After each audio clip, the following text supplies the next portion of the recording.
ഞാൻ ഇന്ന് നിങ്ങൾക്ക് കുറച്ച് വീഡിയോസ് ഷെയർ ചെയ്യാൻ പോവാണ്. ശബരിമലയിൽ കണ്ട കൗതുകകരമായിട്ടുള്ള കുറച്ച് കാഴ്ചകൾ ഒന്ന് ഷെയർ ചെയ്തിട്ട് അതൊന്ന് എനിക്ക് എന്റെ അഭിപ്രായവും കൂടെ തന്നെ നിങ്ങളുടെ അഭിപ്രായം കൂടെ അറിഞ്ഞാലൊന്ന് കൊള്ളാമെന്ന് തോന്നി. ആ കൂട്ടത്തിൽ തന്നെ ഞാൻ എന്റെ കുറച്ച് കൺസേണും കൂടെ ഞാൻ പറയാണ് കേട്ടോ. നമുക്ക് ആദ്യം ആ വീഡിയോസ് ഒക്കെ ഒന്ന് കാണാം.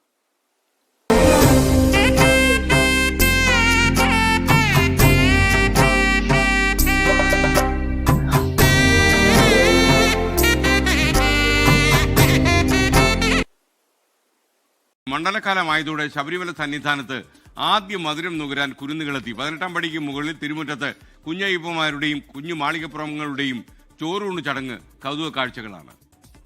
ശബരിമലയിൽ ചോറൂണ് നടത്തണമെന്ന അതിയായ ആഗ്രഹവുമായാണ് ഭക്തർ കുരുന്നുകളെയും കൂട്ടി മല കയറുന്നത്. തിരുവനന്തപുരം നേമം സ്വദേശികൾ ഇത് ശരിക്കും ഭക്തിയാണോ അത് യുക്തിയില്ലായ്മയാണോ? നിങ്ങൾ തന്നെ പറ. ഒരു കുഞ്ഞു കുട്ടീനെ കൊണ്ട് നിങ്ങൾ ഈ വീഡിയോസ് കാണുന്ന ചില ആളുകൾ വിചാരിക്കും എന്ത് രസമാണ് കുട്ടികളെ കൊണ്ട് ഇങ്ങനെ പോകുന്ന, ഈ കുട്ടികളുടെ ഒരു ഭാഗ്യം കണ്ടില്ലേ, ഇത്ര ചെറുപ്പത്തിലേ പോയിട്ട് അയ്യപ്പനെ കാണാൻ പറ്റുന്നുണ്ടല്ലോ, അല്ലെങ്കിൽ ഈ കുട്ടിക്ക് എത്ര സ്നേഹമുള്ള അച്ഛനും അമ്മയും ആയതുകൊണ്ടാണ് ഇത്ര ചെറുപ്പത്തിലേ കൊണ്ടുപോകുന്നത്. ഇതും അല്ലെങ്കിൽ എന്താണ്, ഒരുപാട് റീസൺസ് നമുക്ക് വേണേ പറയാം അല്ലെ. പക്ഷെ എന്നെ സംബന്ധിച്ച് എനിക്ക് ഇച്ചിരി ഡിഫറെന്റ് ആയിട്ടാണോ, അല്ലെങ്കിൽ എന്നെ പോലെ തന്നെ ചിന്തിക്കുന്ന ഒത്തിരി പേരുണ്ടാവും എന്ന് ഞാൻ വിചാരിക്കുന്നു.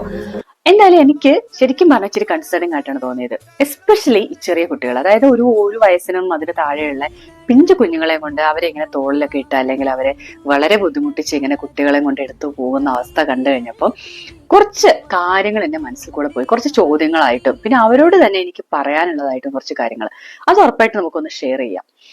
ഫസ്റ്റ് കാര്യം എന്ന് പറഞ്ഞിട്ടുണ്ടെങ്കിൽ ഈ കുട്ടികൾക്ക് അവരുടെ സേഫ്റ്റി എന്ന് പറയുന്ന സംഭവത്തിന് എന്ത് പ്രയോറിറ്റിയാണ് ഈ പാരന്റ്സ്, കുഞ്ഞു മക്കളെയും കൊണ്ട് പോകുന്ന പാരന്റ്സ് കൊടുക്കുന്നത് എന്നുള്ളതാണ് എനിക്ക് ആദ്യം തോന്നിയത്. കാരണം ഒന്നാമത് നമുക്കറിയാം, അവർക്ക് 6 മാസം എന്നൊക്കെ പറയുന്ന കുട്ടികൾക്ക് അവർക്ക് സേഫ്റ്റി എന്നുള്ള കാര്യമല്ലാതെ അവർക്ക് വേണ്ടത് പാലും അവർക്ക് വേണ്ടത് കുറച്ച് ഉറക്കം, ഇത് രണ്ടും അല്ലാതെ വേറെ ഒന്നിനെ പറ്റിയും കുട്ടികൾക്ക് ബോധർ പോലും അല്ല.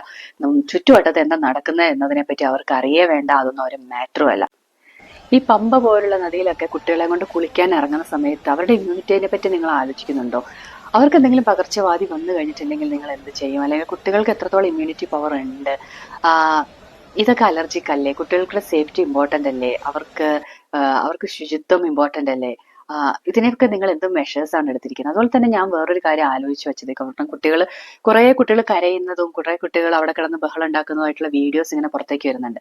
അപ്പൊ ആ സമയത്ത് എനിക്ക് തോന്നിയ ഒരു കാര്യം, ഇത്രയും മണിക്കൂറുകളോളം നീണ്ടു നിന്ന ക്യൂ ആണ്. 9 മണിക്കൂർ, 14 മണിക്കൂർ, 18 മണിക്കൂർ എന്നൊക്കെ പറയുന്നുണ്ട്.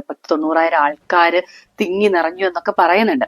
ഇങ്ങനെ തിങ്ങി നിറയുന്ന സമയത്ത് ഈ കുട്ടികൾക്ക് പെട്ടെന്നൊന്ന് മലമൂത്ര വിസർജനം ചെയ്യേണ്ടി വന്നു എന്ന് വിചാരിച്ചോ? കുഞ്ഞു കുട്ടികൾക്ക് അല്ലെ, 4 വയസ്സിന് നമുക്ക് താഴെയുള്ള കുട്ടികൾക്ക് അവർക്ക് വലിയ കൺട്രോൾ ഒന്നും ഉണ്ടാവില്ല. ഇപ്പൊ ഡയപ്പർ ചേഞ്ച് പോലുള്ള കാര്യങ്ങൾ, അല്ലെങ്കിൽ അവർക്കൊരു പാല് കുടിക്കണമെങ്കിൽ അതുപോലുള്ള കാര്യങ്ങൾ.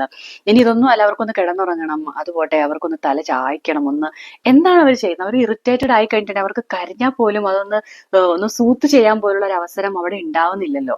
ഇങ്ങനെയുള്ള സാഹചര്യത്തില് ഇത് പാരന്റ്സ് സ്വന്തം എന്റെ കുട്ടിയുടെ സേഫ്റ്റി ഞാൻ തീരുമാനിക്കുമെന്നും പറഞ്ഞ് നമ്മൾ തന്നെ എടുക്കേണ്ട ഒരു ഡിസിഷൻ ആണ് കുട്ടികളെ കൊണ്ടുപോകണോ വേണ്ടയോ എന്ന് വെക്കുന്നത്.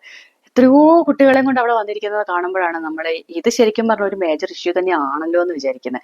കാരണം 1-2 കുട്ടികളാണെങ്കിൽ ഓക്കെ, ഇത് കുഴപ്പമില്ല, ആ പാരന്റ്സിന് അത് അറിയത്തില്ലാത്തതുകൊണ്ടായിരിക്കും, അല്ല അങ്ങനെ വിചാരിക്കാം. ഇത് വളരെ യങ് ആയിട്ടുള്ള പാരന്റ്സിന്റെ കുട്ടികളാണല്ലോ ഉറപ്പായിട്ടും. 4, 5, 6 മാസമുള്ള കുട്ടികൾ, ഈവൻ 4 വയസ്സുള്ള ഇടയിലുള്ള ആൾക്കാരാണെങ്കിലും യങ് ആയിട്ടുള്ള പാരന്റ്സ് തന്നെയായിരിക്കും. അവർക്കും ബോധം നശിച്ചു പോയിട്ടുണ്ട് എന്നുള്ളത് മനസ്സിലാക്കാൻ പറ്റുന്ന ഒരു അവസരമാണിത്. കാരണം ഇത്രയധികം കുട്ടികളാണ് വന്നിരിക്കുന്നത്. എന്താണ് പാരന്റ്സ് ചിന്തിച്ചു വെച്ചിരിക്കുന്നത്? യുക്തി എന്ന് പറഞ്ഞ സംഭവം തലയിൽ നിന്ന് കംപ്ലീറ്റ് പോയിട്ട് ഭക്തി എന്നാകുക. എന്നിട്ട് ഇങ്ങനെ പോയി കഴിഞ്ഞിട്ടുണ്ടെങ്കിൽ അവർക്ക് പുണ്യം കിട്ടുമെന്ന് വിചാരിച്ചിട്ടാണോ നിങ്ങൾ കൊണ്ടുപോകുന്നത്? അല്ലെങ്കിൽ നിങ്ങൾ എന്തോ നേർച്ച നേർന്നിട്ടുണ്ടാവും, ചിലപ്പോൾ കുട്ടികൾ ലേറ്റ് ആയിട്ടുണ്ടാവും, അല്ലെങ്കിൽ നിങ്ങൾ കുട്ടിക്ക് എന്തെങ്കിലും വന്നിട്ടുണ്ടാവും, അല്ലെങ്കിൽ വേറെ ആർക്കെങ്കിലും എന്തെങ്കിലും വന്നിട്ടുണ്ടാവും. ഇതൊക്കെ കുട്ടിയുടെ പേരിൽ കുറെ നേർച്ചകൾ വന്നിട്ടുണ്ടാവും. ഈ നേർച്ചയൊക്കെ നേർന്നിട്ടുണ്ടെങ്കിലും നമുക്ക് ചെയ്യാൻ പറ്റിയൊരു സമയമില്ല. ഈ തിരക്കൊക്കെ ഇല്ലാത്ത സമയത്ത്, തിരക്ക് കുറയുന്ന സമയത്തൊക്കെ നമുക്ക് വീണ്ടും അവിടെ പോയിട്ട് ഇതൊക്കെ ചെയ്യാൻ പറ്റുന്നതാണ്. അയ്യപ്പൻ എവിടെയും പോകത്തൊന്നുമില്ല. അല്ലെങ്കിൽ ഈ ഒരു തിരക്കുള്ള സമയത്ത് തന്നെ പോയി അതിന്റെ ഉള്ളിൽ കൂടെ കിടന്ന് കഷ്ടപ്പെട്ട് അയ്യപ്പനെ കണ്ടു കഴിയുമ്പോൾ അയ്യപ്പൻ ഇങ്ങനെ സന്തോഷത്തോടു കൂടി ആ കുട്ടിക്ക് എല്ലാ അനുഗ്രഹങ്ങളും കൊടുത്ത് അവന് ജീവിതത്തിൽ ഏറ്റവും നല്ല സാഫല്യങ്ങൾ ഉണ്ടാക്കി കൊടുക്കുന്നതാണോ നിങ്ങൾ പാരന്റ്സ് വിചാരിച്ചുകൊണ്ടിരിക്കുന്നത്? എന്നാൽ ഈ ചാനലുകാരാണെങ്കിൽ ഇതെല്ലാം കണ്ട് ആസ്വദിക്കുന്നതല്ലാണ്ട് ഒരു കാര്യം എന്നാലും ഇങ്ങനെ ഒരു കൺസേൺ ഉണ്ട്, ഇത് പറയുന്നല്ല, എന്തിനാ ചെറിയ കുട്ടികളെ കൊണ്ട് ഇങ്ങനെ വന്നിരിക്കുന്നത്? ഇവരുടെ സേഫ്റ്റി നിങ്ങൾ നോക്കുന്നില്ലേ? ഇത്രയും ക്രൗഡഡ് അല്ലേ? ഇവിടെ ശ്വാസം മുട്ടുന്നില്ലേ? ഇവിടെ ഭയങ്കര ചൂടല്ലേ? ഇതിങ്ങനെ പോകാൻ പറ്റുന്നതാണോ? ഇതുകൊണ്ട് എന്താ നിങ്ങൾക്കൊരു നേട്ടമുള്ളത് എന്നൊക്കെ ചോദ്യം ചോദിക്കാതെ അതിനെയൊക്കെ എൻകറേജ് ചെയ്യുന്ന രീതിയിലാണ് ചാനലുകാരും ഇവിടെ ചെയ്യുന്നത്. അത് ശരിക്കും പറഞ്ഞിട്ടുണ്ടെങ്കിൽ കാണുന്ന കൂടുതൽ പാരന്റ്സിന് എൻകറേജ്മെന്റ് കൊടുക്കുക എന്നുള്ളതാണ് ശരിക്കും സംഭവിക്കുന്നത്. എന്നാൽ അവർ കുറച്ച് അതിനെ ബ്രേക്ക് ചെയ്യാൻ നോക്കുകയാണ്, അതിനെ ഒന്ന് അവർ ചലഞ്ച് ചെയ്യാൻ നോക്കിയിട്ടുണ്ടെങ്കിൽ തന്നെ കുറെ കാര്യങ്ങൾ അവർക്ക് പാരന്റ്സിന് ഒന്ന് കുറച്ചെങ്കിലും ഒരു ബോധം വരും. അവിടെ അങ്ങനെ ഒരു കാര്യമില്ല. അതുപോലെ തന്നെ ഗവൺമെന്റ് ആണെങ്കിലും ഈ 2 വയസ്സിനുള്ളിൽ താഴെയുള്ള പിള്ളേരെ കൊണ്ടുപോകാൻ പാടില്ല, അങ്ങനെയൊക്കെ എന്തോ ഒരു നിയമം പോലും വരുത്താത്തതെന്നും മനസ്സിലാവുന്നില്ല. നിങ്ങളുടെ വീടിനടുത്തൊക്കെ ഇതുപോലെ, അല്ലെങ്കിൽ നിങ്ങളോ നിങ്ങളുടെ വീടിനടുത്തോ ഇതുപോലെ കുട്ടികളെ കൊണ്ടൊക്കെ പോവാൻ തയ്യാറെടുക്കുന്ന പാരന്റ്സ് ഉണ്ടെങ്കിൽ ഒന്ന് പോസ് ചെയ്യാൻ പറയാ, അല്ലെങ്കിൽ അവരോട് അറ്റ്ലീസ്റ്റ് കുട്ടികൾക്ക് തിരക്കുള്ള സമയത്തെങ്കിലും കൊണ്ടുപോകലെന്നെങ്കിലും നിങ്ങൾ പറഞ്ഞ ഒരു ഇൻഫ്ലുവൻസ് ഉണ്ടാക്കാൻ നോക്കുക കേട്ടോ. അപ്പൊ അതിനു വേണ്ടിയിട്ടാണ് ഞാൻ ഈ വീഡിയോ ചെയ്തിരിക്കുന്നത്. നമുക്ക് അടുത്ത വീഡിയോയിൽ ഇനിയും പെട്ടെന്ന് തന്നെ കാണാം. Thank you.